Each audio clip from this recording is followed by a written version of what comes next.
pẹ̀lẹ́ ńbẹ̀ yẹn ẹ̀yin èèyàn wa, ẹ káàbọ̀ sórí ètò ìròyìn Yorùbá lórí YNN títí ọ̀sẹ̀ yìí. Segun Pryme ló ní ìròyìn yìí. Ẹ ò rí pé ìmúra mi lọ́sẹ̀ yìí ó yàtọ̀ díẹ̀. Èmi náà ní kí n ginger swagger mi ni. Ṣé rí àlàkọ́rùn mi rè? Ẹ wo bó ṣe ń dán. Àwọn boys lọ́lọ́ bá mi yọ wá lórí tarmac. Bẹ́ẹ̀ ni eléyìí la ń pè ní ginger your swagger.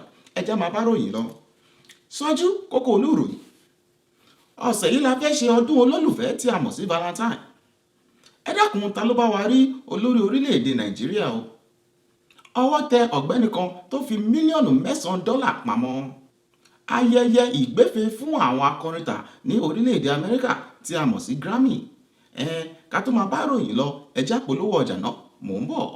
Facebook and Twitter and Instagram. It's your boy Segun Pryme, he'll make you smile. Ẹ káàbọ̀. Ọ̀sẹ̀ yìí ni a ó ṣe ọdún àwọn olólùfẹ́ tí àwọn onígẹ̀ẹ́sì ń pè ní Valentine Day. Ẹ dákun bẹ́ẹ̀ bá ní ẹni tẹ́ ń fẹ́ bí àfẹ́sọ́nà yín tó ń pè ní Valentine, mo bẹ̀ yín ni ẹ já wọn lẹ̀ tí Snoop Dogg ń pè ní drop it like it's hot. Bẹ́ẹ̀ ni ẹ ò lè máa fẹ́ ni tí ò mọ Valentine pé ẹ sọ fún wọn pé èmi Segun Pryme ni mo sọ fún yín pé kò lẹ́tọ̀ọ́ fún yín láti máa fẹ́ irú èèyàn bẹ́ẹ̀. Valentine ni wọ́n pè irú ìgbà yìí la ó máa rí tí àwọn ọkùnrin àtàwọn obìnrin tó máa ra oríṣiríṣi nǹkan. Àwọn ọkùnrin yóò máa ra àwọn nǹkan bíi mọ́tò, wọ́n máa ra àwọn nǹkan bíi ilé, wọ́n máa ra oríṣiríṣi fún àwọn ìyàwó wọn. Bẹ́ẹ̀ sì ni àwọn obìnrin ẹ̀wẹ̀ wọ́n máa ra àwọn nǹkan bíi pátá, àwọn nǹkan bíi singlet tí wọ́n pè ní boxers and pants, wọ́n máa rà fún àwọn ọkọ wọn. Èmi gẹ́gẹ́ bí ẹnìkan, èmi náà ṣì ń wá ẹni tí màá ra nǹkan fún wọn ní ọdún Valentine ti ọdún yìí. Èmi náà wá ẹni tí mo fẹ́ fi ṣe Netflix and chill, àbí bẹ́ẹ̀ kọ́ lẹ ṣe pé Netflix and chill. Èmi náà fẹ́ ṣìlì o. Ẹ dákun bàbá bẹ́ni rẹ́ni tó lè ṣe Netflix and chill, ẹ sọ fún wọn kọ́kọ̀wé sí wa. A ó wo application wọn ká ò bóyá tó bá dọdún tó ń bọ̀ èmi náà lè ríyàn ṣe kí ni kí n fi ṣe Netflix and chill. Ẹ ṣé. Ní orílẹ̀-èdè Nàìjíríà, àwọn èèyàn ti ń béèrè wípé ẹ dákun ta ló bá wa rí olórí orílẹ̀-èdè ọ̀hún Ọ̀gágun Muhammadu Buhari. Wọ́n ní bí ọ̀sẹ̀ méjì sẹ́yìn ni bàbá dágbére pé àwọn lọ lóyìnbó, àwọn fẹ́ lọ sinmi díẹ̀ ní London lọ́hùn. Wọ́n rẹ̀ ti sọ pé tọ́sẹ̀ méjì báyìí tá a gbúrò bàbá o. Ẹ dákun ní bàbá wa rí bàbá kó pe nọ́mbà 911, ìyẹn ni 9 1 àti 1. ẹni bàbá wa rí wọn ẹ̀bùn yanturu ó wà fún ẹni bẹ́ẹ̀. A nílò wọn ní orílẹ̀-èdè Nàìjíríà kó wá bá wa mójútó bí nǹkan ṣe ń lọ ní orílẹ̀-èdè ọ̀hún. Ẹ ṣé.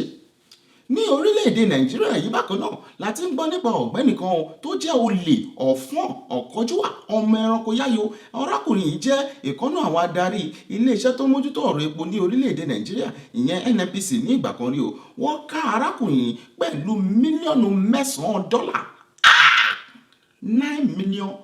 Ó ti ìkọ́dà ó jù bẹ́ẹ̀ lọ tó kà mọ́. Ìyẹn ni wípé owó yìí ó tọ́jú owó yìí sí ilé àbẹ̀rẹ̀wọ̀.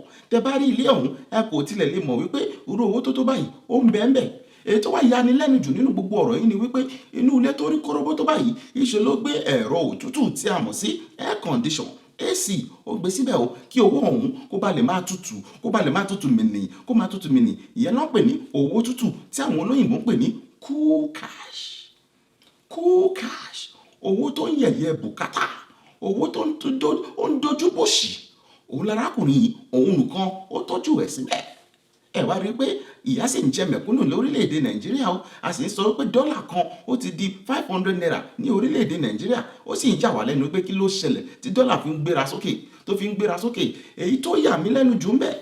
Pàbàmbarì ẹ̀bẹ̀ mi gan ṣe ń bá yín rò báyìí ni wípé arákùnrin yìí òun kọ́ ni ọ̀gá pátápátá ní iléeṣẹ́ òun. Tó bá jẹ́ pé ní tí òun ṣe ọ̀gá pátápátá tó jí owó tó pọ̀ tó báyìí, kí lẹ lérò wípé ọ̀gá pátápátá gan yóò ti jí? Ṣóyè yín? Ọ̀rọ̀ Nàìjíríà ó ti wá kọjá àdúrà báyìí o. Àwa nílò láti máa lé àwọn kan lóko pa ni. Bẹ́ẹ̀ ni ẹni mo wí bẹ́ẹ̀, ẹ má bínú. Oníròyìn ni mí, kí ni mo mọ̀? Ẹ jẹ́ máa kàròyìn mi lọ.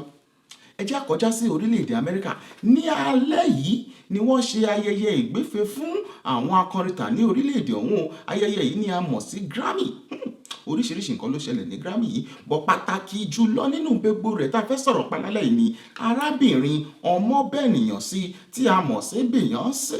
Ẹ rántí wípé ní ọ̀sẹ̀ tó kọjá a sọ fún yín pé arábìnrin Beyonce ti fẹ́ra kù, ó sì ń retí ìbejì. Ní ọ̀sẹ̀ yìí ẹ̀wẹ̀, arábìnrin Beyonce ó wà lára àwọn tó ṣe kíni tó pitú ní Grammy tí à ń sọ yìí.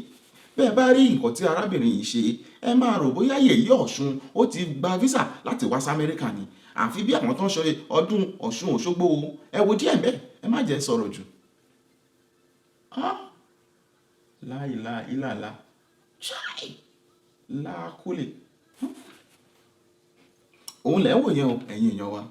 Ẹ bá rí i pé oríṣiríṣi nǹkan ló ń ṣẹlẹ̀ ní Amẹ́ríkà o. Ẹ forílẹ̀-èdè ọ̀hún, ẹ fi sínú àdúrà.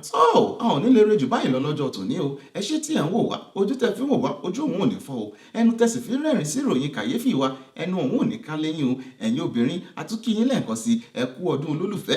Ẹ̀yin lẹ́ẹ̀ máa ṣaya lọ́dọ̀ ọkọ yín o. Ẹni ẹlẹ́ni ò ní gbà ṣe yín ṣe o. Àwọn amúgbálẹ́gbẹ̀ẹ́ wọn ò ní gba Valentine lọ́wọ́ yín o. Ẹ̀yin ọkùnrin náà, ẹ̀yin lẹ́ẹ̀ máa ṣe bàbá fáwọn ọmọ yín ò ní jọ lárìn lọ́dún o. Èmi ọmọ yín náà ni Segun Pryme. Ẹ pàdé mi lọ́sẹ̀ tó ń bọ̀. Ó dìgbà.